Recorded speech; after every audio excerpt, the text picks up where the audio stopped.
Welcome back to Reality Glitch, where we navigate the curious currents of human belief and sketch out the contours of actual reality. Today, we're setting sail on a journey to address a surprisingly persistent question, one that seems to defy centuries of evidence. Is the Earth actually flat? Despite overwhelming scientific consensus and direct observation, the idea of a flat Earth continues to surface. So let's unfurl the ancient maps, consult the celestial charts, and see what the evidence, sketched in the grand vintage style, truly tell us. The notion of a flat Earth isn't new. Many ancient cultures envisioned our world as a disk, often covered by a celestial dome, sometimes resting on the back of a giant turtle or held aloft by titans. These were earnest attempts to make sense of the world with the tools and observations available at the time. But humanity's understanding didn't stay flat for long. As early as ancient Greece, philosophers and mathematicians began to argue for a spherical Earth, based on some rather clever observations. Observation number 1, beautifully sketched for us by countless sailors, ships disappearing hull first over the horizon. If the Earth were flat, a departing ship would simply get smaller and smaller until it vanished as a tiny speck. But that's not what we see. The hull dips below the horizon, then the deck, and finally, the mast is the last to disappear. This is precisely what you'd expect if the ship is sailing over a curved surface.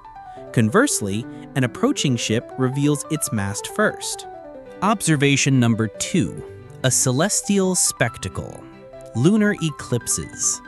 During a lunar eclipse, the Earth passes between the Sun and the Moon, casting its shadow on the lunar surface. Aristotle, way back in the 4th century BC, noted that this shadow is always round, regardless of the Earth's orientation. The only geometric shape that consistently casts a circular shadow, no matter how it's turned, is a sphere. A flat disk would, at certain angles, cast an elliptical or even a line-shaped shadow. Observation number 3, a traveler's tale. Different stars visible in different hemispheres. As you travel north or south, the constellations visible in the night sky change. Polaris, the North Star, appears higher in the sky as you travel north, and disappears below the horizon if you venture south of the equator. Conversely, constellations like the Southern Cross are only visible from the southern hemisphere. This phenomenon is easily explained by a spherical Earth, where your patch of visible sky changes as you move across its curved surface.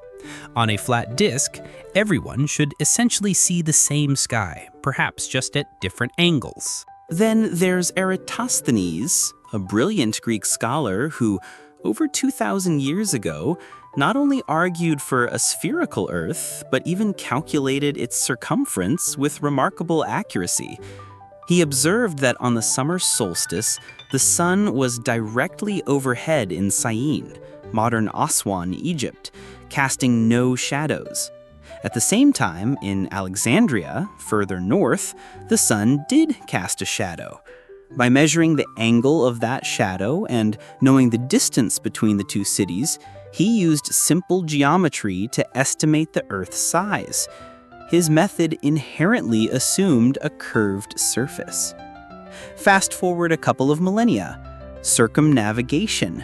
Ferdinand Magellan's expedition in the early 16th century was the first to sail all the way around the world, providing very tangible, albeit arduous, proof of its sphericity. Since then, countless voyages and flights have confirmed that you can indeed travel in one direction and eventually return to your starting point. Try doing that on a flat disk without falling off the edge. An edge, by the way, that no one has ever found, despite extensive exploration. And of course, in the modern era, we have the ultimate trump card: photographs and live video of Earth from space. Countless images from satellites, the International Space Station, and lunar missions show a beautiful, undeniably spherical planet. serenely spinning in the void. To deny this is to suggest a global conspiracy of truly astronomical proportions, involving tens of thousands of scientists, engineers, and astronauts from dozens of competing nations over many decades, all meticulously faking every image and piece of data. So why does the flat Earth idea persist? Perhaps it's a distrust of authority, a desire for a simpler, more intuitive model, or the allure of belonging to a community that believes it possesses a secret, contrarian truth.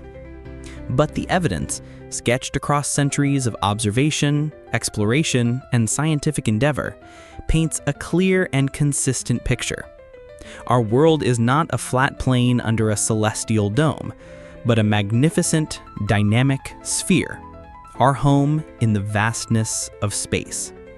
And acknowledging that roundness doesn't make it any less wonderful or mysterious. From ancient observations to modern photographs, the evidence for a spherical Earth is, well, pretty well rounded.